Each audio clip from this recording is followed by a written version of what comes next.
Welcome students. इस lecture में हम स्पीड और वेलोसिटी पे डिस्कशन करेंगे। बेसिक लेवल का डिस्कशन रहेगा। फिर भी यहाँ पे हम जो चीज़ें कवर करेंगे वो मैथोडिकल होगी और सारी चीज़ें कवर होंगी। और जो आपके छोटे मोटे कंफ्यूजन है वो एक्सपेक्टेड है कि नहीं रहेंगे। और ये जो कॉन्सेप्ट होता है ना, एवरेज या इंस्टेंटेनियस, उसको भी हम ग्रेजुअल वे में समझेंगे। Before, again as usual, we take up the definition. एक क्वेश्चन है, जैसे ये car is shown to travel and the condition is given. Uh, Similarly, there is car B, which is the data is also given. आपको अगर सवाल पूछे कि कौन सी कार फास्ट जा रही है, what will you answer? है ना? That is where the concept lies. कि देखो, दोनों की स्पीड बोल कहा है तो सेम है, बट उनकी जो वेलोसिटी है वो डिफरेंट हो सकती है ना? Therefore we have to dig deeper into this concept. देखो, जब तक टेक्निकली बात करें तो हमको दो चीजें यहाँ पे है। सिंपली, हाउ फास्ट का मतलब है स्पीड, है ना? दूसरी चीज है कि भाई डायरेक्शन भी है, कि स्पीड के साथ डायरेक्शन की भी बात करो तो, है ना? तो कार बी में सिर्फ आगे जा रही है, लेकिन कार ए पीछे भी आ रही है।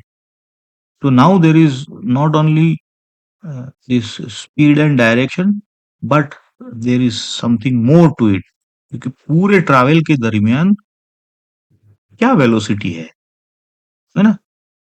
ऐसा तो ये सारी चीजें जो है वो आज का लेक्चर का गोल है कि हम पहले तो समझेंगे स्पीड वेलोसिटी क्या है, फिर समझेंगे कि एक पूरा ट्रैवल जब ए से बी में होता है तो उसमें दो चीजें लगेंगी हमें कंप्लीटली डिफाइन करने के लिए: average speed, average velocity, instantaneous, ये सारी चीजें।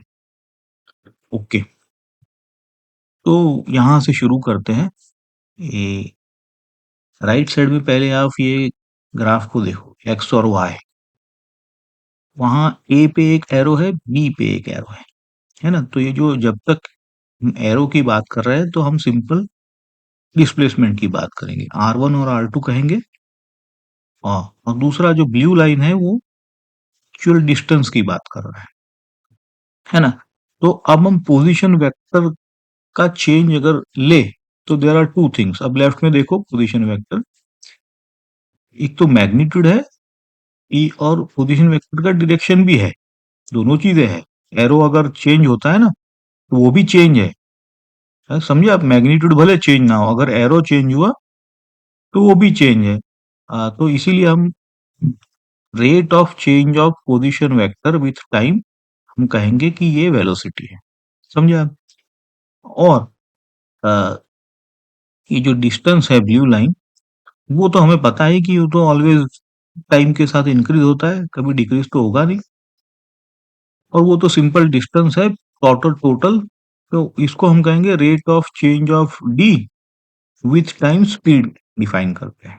समझे? तो हमने एटलीस्ट वेलोसिटी में क्या होता है और स्पीड की डेफिनेशन क्या होती है वो समझे। एक बार और, कि आर जो वेक्टर है उसमें नॉट ओनली मैग्नीट्यूड बट उसका एरो अगर चेंज हुआ तो भी हम कहेंगे कि वेलोसिटी चेंज हो गई। अब स्पीड से शुरू करते हैं, क्योंकि स्केलर क्वांटिटी है तो आसान रहे। तो we will say it is a differential of D with respect to T, है ना? Physically time rate of change of distance, जो आप, जिसको आप speed equal to distance by time कहते हो। ओके, तो एट ये जो D by D D by D T है वो एट अ गिवन इंस्टेंट है, given point in space and time. जबकि पूरा जर्नी कवर करना है तो अलग चीजें डिफाइन करनी पड़ेगी। ओके, यहाँ पे स्पीड की बात है तो स्केलर क्वांटिटी है, कभी नेगेटिव नहीं होगा क्योंकि डिस्टेंस की बात कर रहे हैं हम, है ना। हाँ, और यही जो चीज है जो आपके व्हीकल में स्पीडोमीटर जो कहता है वो रीड करता है, ना कि वेलोसिटी। ओके, और यहाँ पे भी हम कहेंगे कि it is magnitude of velocity and it is always greater than और इक्वल टू जीरो। एक बात नोट करो, अगर स्पीड जीरो है इसका मतलब है कि the particle must be at rest. Well, if you से वेलोसिटी जीरो, उसका भी यही मतलब तो निकलता है, लेकिन जब वेलोसिटी की बात होती है तो आपको कंटेक्स्ट भी समझना पड़ता है, सिचुएशन जो है। ओके, अब ये यूनिफॉर्म स्पीड जो आप नाइन्थ में, कई बच्चों को ये याद रहता है कि equal distance is equal time. तो इसी की इसको हम थोड़ा समझते हैं। वेलोसिटी की बात करें तो equal distance displacement in equal time.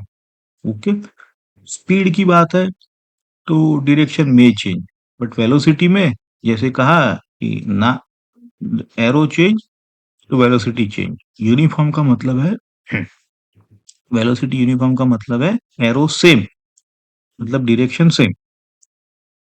Path की बात करें तो कोई भी कर्व होता है स्पीड के लिए, है ना, लेकिन जैसे वेलोसिटी को तो हमने कहा कि वो तो एरो चेंज नहीं, मतलब स्ट्रेट लाइन ही हो गया। तो दोनों को यूनिफॉर्म की बात करें तो दोनों कांस्टेंट है ना। यहाँ पे अगर यूनिफॉर्म स्पीड में आपको एक लिबर्टी है कि आप कर्व में भी जा सकते हो, स्ट्रेट लाइन में भी जा सकते हो, बट वेलोसिटी में simply straight line.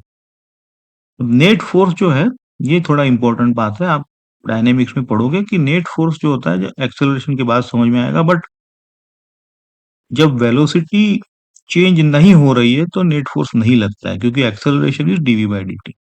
But speed के बारे में वो मामला नहीं है, क्योंकि स्पीड तो डायरेक्शन चेंज, वेलोसिटी चेंज तो फोर्स हो सकता है। अब ये जो यूनिफॉर्म स्पीड और वेलोसिटी के बाद आता है यूनिफॉर्म मोशन, जो कि सबसे सिंपल मोशन है। यूनिफॉर्म मोशन का मतलब है स्ट्रेट लाइन मोशन, वो सीधा विथ कांस्टेंट वेलोसिटी, तभी तो यूनिफॉर्म होगा। और इस मोशन में आपको डिस्प्लेसमेंट और डिस्टेंस सेम रहते हैं। और एक चीज है, एवरेज वेलोसिटी और इंस्टेंटेनियस वेलोसिटी भी सेम है। सबसे सिंपल मोशन ये है जो आप नाइन्थ में, इसीलिए आप इसको पढ़े थे। अब वेलोसिटी की बात आगे देखते हैं, है ना। अब हम एवरेज वेलोसिटी की बात करेंगे और समझेंगे उसका फिजिकल मीनिंग। देखो, एवरेज वेलोसिटी को ऐसे डिफाइन किया है, फाइनल माइनस इनिशियल का रेशियो है ना, डिस्प्लेसमेंट बाय टाइम, ऐसे डिफाइन किया है। देखो, जैसे दो एरो थे, R1 का एक एरो है पोजीशन वेक्टर, R2 का, है ना। तो फाइनल माइनस इनिशियल करो और उनके बीच का जो टाइम है वो, तो इस ऐसे डिफाइन किया है। देखो फॉर्मूला को, कहने का मतलब है यहाँ हम फिजिकल मीनिंग समझते हैं।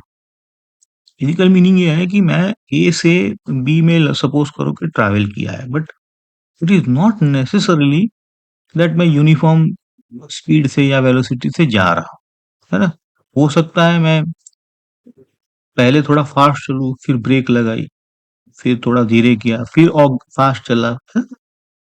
So therefore at every instant in the journey my velocity is different, but when I calculate the average velocity, उसका फिजिकल मीनिंग है कि मैं उस यूनिफॉर्म वेलोसिटी से जा रहा हूं जो कि सेम डिस्प्लेसमेंट सेम टाइम में प्रोड्यूस करेगा, है ना। तो इसी को हम एवरेज बोलते हैं। भले आप अलग अलग इंस्टेंट पे जा रहे हैं, अलग अलग वेलोसिटी से, लेकिन जो पूरे जर्नी का मैं अगर निकालूंगा तो उतना ही डिस्प्लेसमेंट उतने ही टाइम में कवर करेगा, वही एवरेज वेलोसिटी। ओके, अब यहाँ पे ना हम थोड़ा एक कॉन्सेप्ट है कि वी एवरेज कैसे निकालते हैं। यूनिफॉर्म मोशन अभी रखते हैं ताकि स्पीड और वेलोसिटी में कंफ्यूजन ना रहे। तो एवरेज हमने डिफाइन किया है टोटल डिस्प्लेसमेंट कहो या टाइम कहो, अब इट डजंट मैटर, डिस्टेंस कहो या डिस्प्लेसमेंट। सो ऊपर जो है टोटल डिस्प्लेसमेंट कह दो लेट अस से, और टोटल टाइम, तो S1 प्लस S2 ऐसे आएगा फॉर्मूला। तो अब इस फॉर्मूला में ना ये दो चीजें बार बार पूछी जाती है। इस फॉर्मूला में अगर इक्वल टाइम है ना, जैसे आप ये जो T1 T2 T3 सारे T के बराबर है, तो आपके फॉर्मूला के हिसाब से ये अरिथमेटिक मीन हो जाएगा एवरेज। देखो V1 plus V2 divide by 2। और अगर आपके ऊपर न्यूमरेटर में आपका S1 S2 S3 सारे इक्वल है, S के बराबर, तो S को कॉमन निकाल लो, नीचे भेज दो उसको, तो वो उस हिसाब से आपका ये हार्मोनिक मीन आएगा।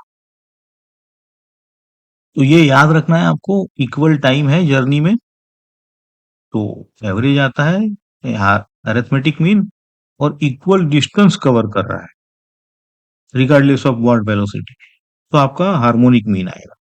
बट अगर मतलब दो लेग्स में है तो ये फॉर्मूला सीधी अप्लाई करो, लेकिन अगर तीन लेग में कर रहा है तो ऊपर वाली formula S1 plus S2 plus dot dot dot, उससे हम क्रैक करेंगे ऐसे एग्जांपल्स। चलो अब आते हैं कि एवरेज स्पीड और एवरेज वेलोसिटी कब एक है कब एक नहीं है। तो देखो ये लेफ्ट में जो आपको ब्लू एरो जो फिगर दिखाया है, एक ए टू बी टू सी में S1 का लेग है एक, S2 का एक है, जहाँ पे वेलोसिटी V1 है V2 है। तो टोटल हम कहेंगे S1 plus S2 divide by T1 plus T2, ये एवरेज निकलेगी। अब अगर यूनिफॉर्म मोशन नहीं है तो क्या करेंगे कि यूनिफॉर्म मोशन है तो आपको पता है दोनों सेम हो जाने वाला। अगर यूनिफॉर्म नहीं है तो अगेन आपके डिस्टेंस और डिस्प्लेसमेंट के फॉर्मूला से आपको पता है कि average speed is always greater than और इक्वल टू एवरेज वेलोसिटी, है ना। बिकॉज देखो स्पीड में ऊपर डिस्टेंस आता है, वेलोसिटी में ऊपर डिस्प्लेसमेंट, तो चीज क्लियर हो गई आपको। और इक्वालिटी कब है? जब यूनिफॉर्म मोशन है, जैसे स्ट्रेट लाइन विदाउट रिवर्सल। और ये लेफ्ट में जो टेबल है उसमें आपको अलग अलग केसेस के लिए सिंपल कंपैरिजन के लिए दिया है कि अगर रिवर्सल नहीं है तो डी बाई टी आएगा दोनों केस में। हाफ सर्कल के लिए देखो, हाफ सर्कल में पाथ होता है पाई आर, लेकिन डिस्प्लेसमेंट होता है 2r। फुल सर्कल में डिस्प्लेसमेंट 0, डिस्टेंस 2 पाई आर, है ना। कर्व पाथ में इन जनरल डिस्टेंस d ले लो, लेकिन जो डिस्प्लेसमेंट है वो लेस देन होना चाहिए, डिस्टेंस से लेस होना चाहिए डिस्प्लेसमेंट। ओके, तो ये आपको आइडिया है कि अब कौन कब इक्वल है, कौन ज्यादा होता है कौन कम होता है। अब प्रॉब्लम लेते हैं, यहाँ पे देखो R1 R2 दिया है, एंगल दिया है, आपको सिंपली फाइंड करना है डेल्टा आर। तो आपको R1 ऐसे ले लो, है ना, ओरिजिन O से। R2 ले लो और ए के हेड से ए, आप रेड एरो जो है वो दिखाया है, ए के हेड से डेल्टा आर का टेल। तो according to our vector definition it has to be R1 plus delta R. Right side की फॉर्मूला देखो, it is equal to R2। ये हमारा ट्रायंगल लॉ है ना। तो यहां से आपका डेल्टा आर हमेशा निकल के आता है R2 माइनस R1। ओके, अब तो क्या ही है आपका वेक्टर, हम पता है कि R1 square plus R2 square plus 2R1 R2 cos theta होता है ना। तो depending upon the value of theta this can be plus और माइनस। ओके, बट हियर हमें पता है कि ये R2 माइनस R1 लेना है, तो therefore theta will be accordingly ये माइनस में आएगा आपका जवाब, है ना? क्योंकि ये वेक्टर है, R1 को पलटा के लेना होता है, तो थीटा ऐसा आएगा कि कॉस थीटा अपने आप माइनस आ जाएगा। वेक्टर का है, simple, don't worry about that part. ठीक है, तो ये है प्रॉब्लम 1 ऐसे। दूसरा प्रॉब्लम है 3D है, देखो ये, थोड़ा सा ध्यान से देखो। पार्टिकल सेमी सर्कल में पहले जा रहा है ना? जो ब्लू लाइन है, वो से शुरू किया, ए पे गया, फिर गया जेड में, जेड देखो अंदर जाता है वो, है ना? जो ये ग्रीन एरो है, ए टू बी, है ना? ए टू बी अंदर गया वो, फिर जाता है वाई में, टू आर, मतलब बी टू सी। तो ये 3D पाथ है। आपको डिस्टेंस और डिस्प्लेसमेंट का रेशियो पूछा है, तो डिस्टेंस को तो क्या ही करेंगे, पाई आर करेंगे, सेमी सर्कल ब्लू।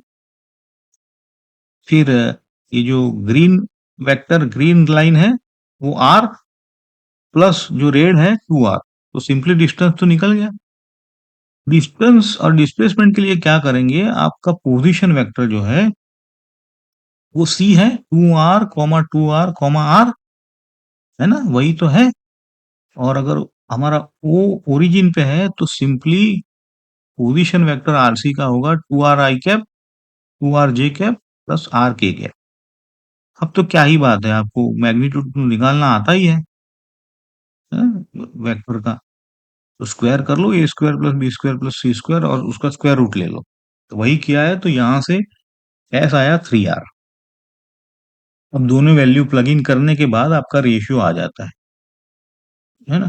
तो डिस्टेंस ऑलमोस्ट 2 टाइम्स है इस केस में, है ना? तो ऐसे आपको आर वेक्टर का यहाँ पे आपको प्रैक्टिस हो रहा है कि पोजीशन वेक्टर इंपॉर्टेंट है, कैसे निकालना है। ये तो सिंपल प्रॉब्लम है, सर्कल, सर्कुलर पाथ में पी से हाफ सर्कल है, क्यू में जा रहा है पहले, और केस बी में वो पी से पी में आ रहा है।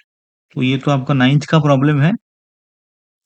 You have this solution, simple solution, है ना? हाफ के लिए डिस्प्लेसमेंट 2r है, फुल के लिए डिस्प्लेसमेंट 0 है। ओके, और डिस्टेंस आपका हमेशा बढ़ता जाएगा टाइम के साथ। Okay, so this are three, जैसे मैंने कहा हम बेसिक लेवल पे अभी देख रहे हैं, आगे आपको एडवांस लेवल की प्रॉब्लम करेंगे।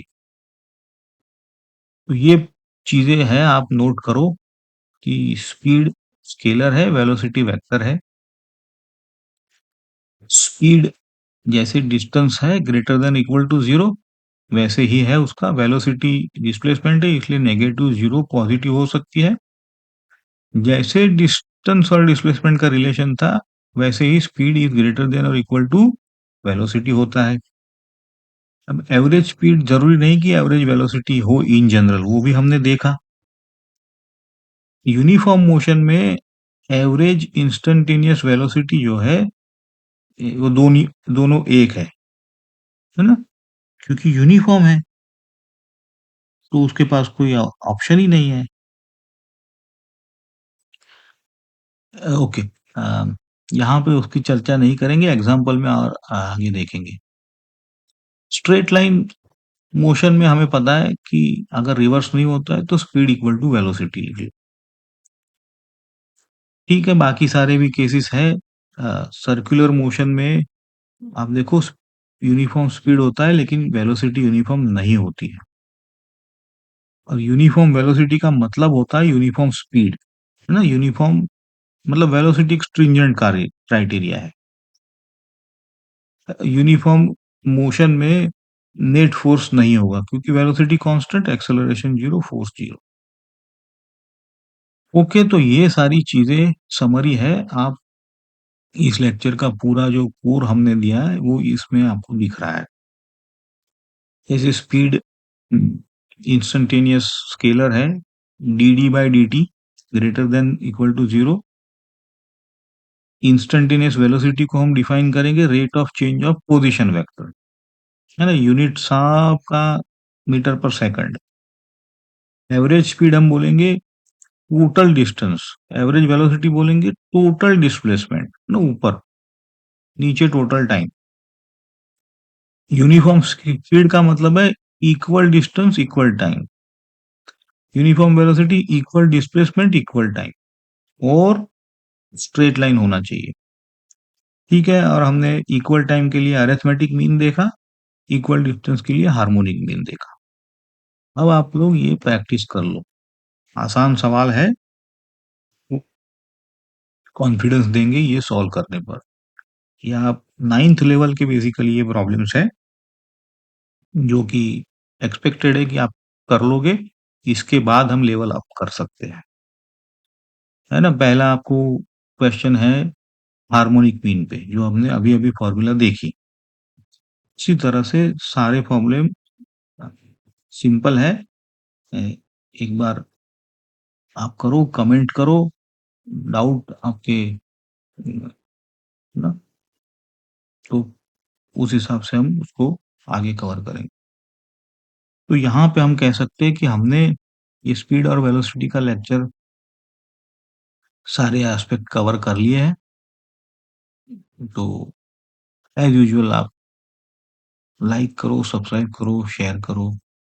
आगे हम देखेंगे कि may be not immediately relative motion पे जाएंगे, थोड़े एग्जाम्पल भी कर सकते हैं, but this is how we will follow. Thank you.